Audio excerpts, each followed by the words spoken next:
this video I want to talk a little bit about what to do with your images after you've taken them and edited them, and now you have them, and traditionally or commonly you throw them up on Facebook, share them with your friends.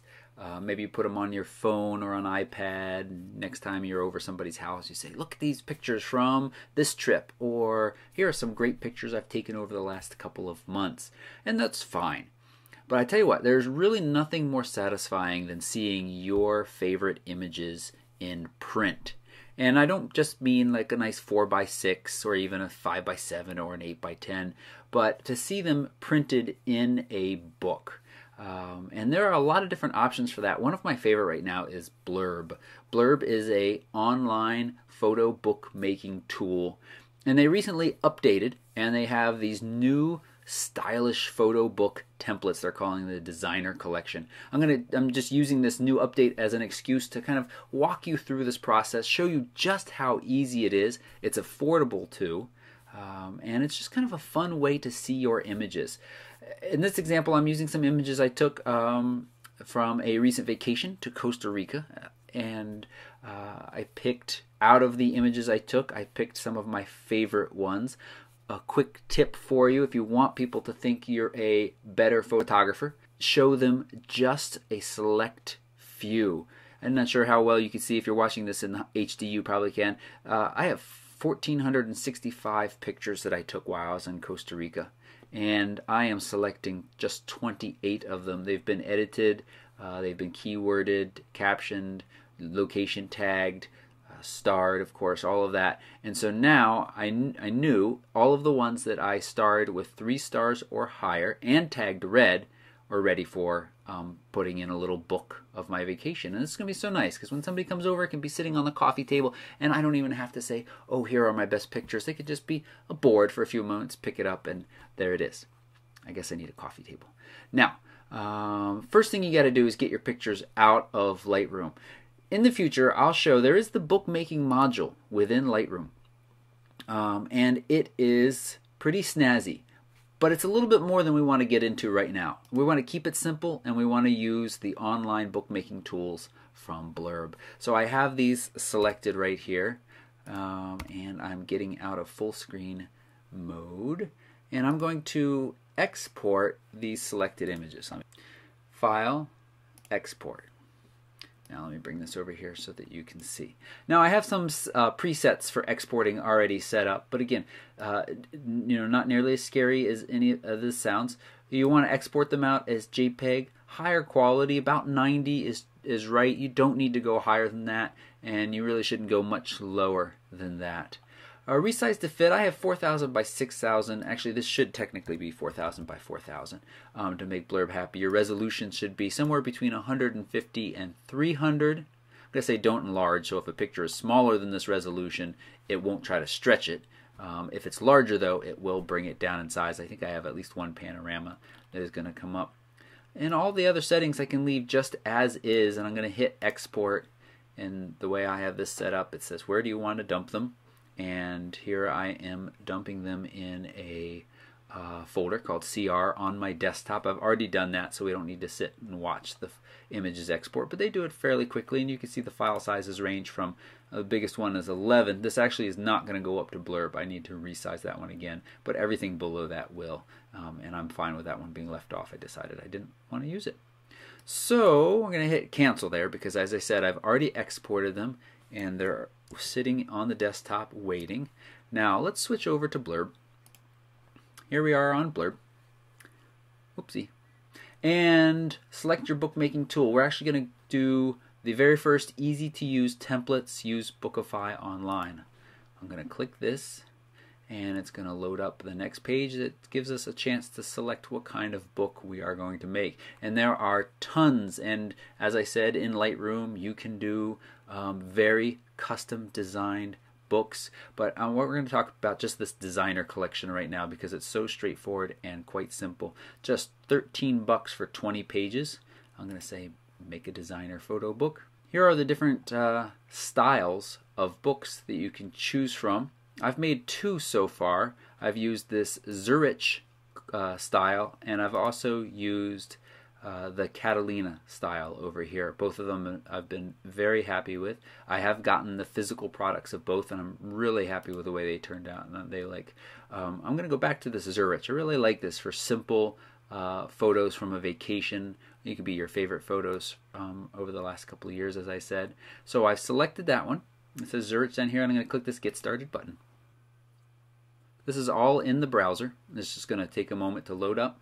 And it's asking me, where do I want to get my photos from? Well, I've already put them on my desktop. They're ready on my computer. But you can see if you've already have them uploaded, it can pull from these other places. I'm not a huge fan of pulling from Facebook because of the sharpening Facebook does. And so you're working with some images there that aren't going to be the highest quality. But certainly Flickr, Zenfolio, SmugMug, 500 Pix, Picasa, and even Instagram is an option. I'm going to go ahead and click from my computer. It's letting me know that I can select multiple at a time. Here we are in this folder. I'm going to select all of those except for the one that was too big and click Open. And now, do I want to place my photos on my own, or do I want Blurb to place them for me? I'm going to go ahead and let Blurb start because it is so easy to rearrange pages if they're not quite in the order I want. So I'm going to go ahead and say oldest first, place my photos for me, please. And now you can see very quickly we've got these little thumbnails across the bottom, but they are the smaller images, and it's going to take a little bit of time for these to all load up. Actually, this is a great time for you to walk away, get a cup of tea depending on your bandwidth, and see how long it takes for these images to load. Okay, all of the images are loaded up now. And across the top we have the cover, and then we have each set of pages, the facing pages, all the way on up. So I have ended up with 28 pages because of the number of images that I selected, and then the back cover. I can see all of these by clicking on Arrange Pages, and it will show me thumbnails of each of these. And this is where I can start to rearrange if I'd like to. Maybe I want this page. I can just drag. Oops, sorry, I'm dragging the wrong thing.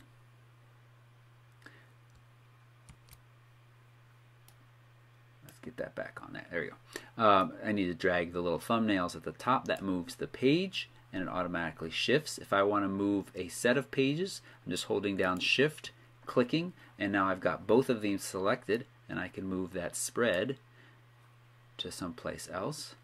And it's as easy as moving up and down like that. So, take some time, arrange it the way you would like. You can, let's see, get rid of pages. Let's say I don't want that picture or this one. And then once you get rid of both of those, that set of pages will disappear. You can add in pages in between, of course, but you could also just add and then drag.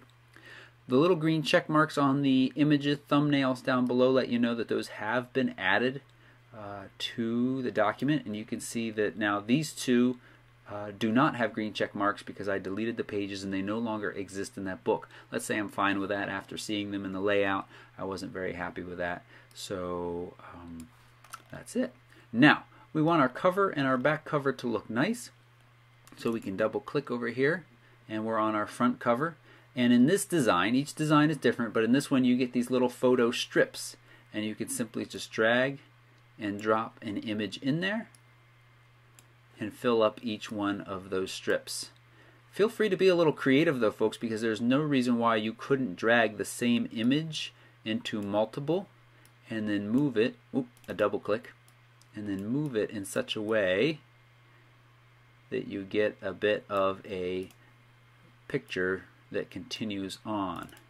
Double click, and not very exciting for that last bit there, but lines up kind of fun. So really your imagination is your limit here.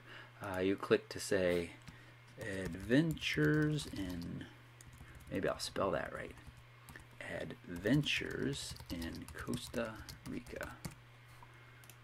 And click away, author title. Actually would leave that blank. Any of the text that is in those boxes that's suggesting to you will not actually print if you leave it blank.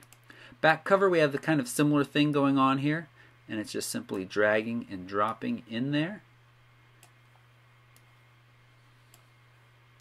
And I'm doing this really quick.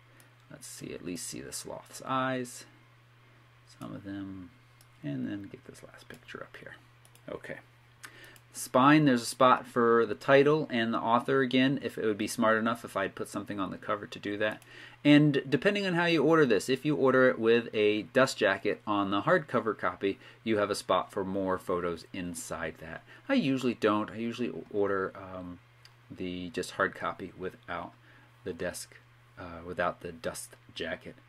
At any time you can go back and edit the book. If we click this, we're going to go back to the page we've been on, and of course the arrange pages, and there it all is. Other books, this one I don't have any text in it. Other book designs do allow for text, so if you want to put a little caption on each picture or even more, you're welcome to do that. Again, really the sky's the limit here. You know, I've made fun little cookbooks for kids with this program, you know, page of recipes, a page of pictures, and a whole storybook. So really, you know, you're limited by what you want to do. And let's hit the preview button. And here we are, it's showing us. And we can click through the pages. Does that nice turn effect. Lets you see the pictures. And you might be able to tell some of them look a little grainy, but that is really just the previews, and when they come out they will be much nicer looking. And when you're ready to order, you hit the ready to order button and it then walks you through. The one con that I'll give Blurb is that they can estimate that they'll be a little bit slower in shipping than they actually are. So if you're trying to get this done for a deadline, a birthday party, or a present of some sort, as a gift, definitely don't wait to the last minute, because shipping does get expensive. And if you don't wait to the last minute, what I've noticed is sometimes they'll estimate and say, well, we won't ship for about a week, so you better buy that more expensive shipping, and then it actually does get there 2, 3, or even 4 days before they estimated that it will. That's really the only negative. I've been really happy with Blurb so far, and I think you should check them out. If you're watching this video shortly after it goes up, I hope it goes up tonight before the end of the night. This is Wednesday, March 27th. There's currently a coupon code for these designer books. You can get 20% off the price. Look down below this video. There will be a link and a code that you can use. Make sure you do that. And really, again, I can't stress enough how satisfying it is to have your pictures in some kind of hard copy. It is just a wonderful thing, and you should check it out and use that coupon code to save yourself a few dollars while you do. If you have any questions about making Blurb books or other printing options, just leave a comment down below or come over and find me on the Facebook page. I'm always happy to answer questions. Thanks for watching.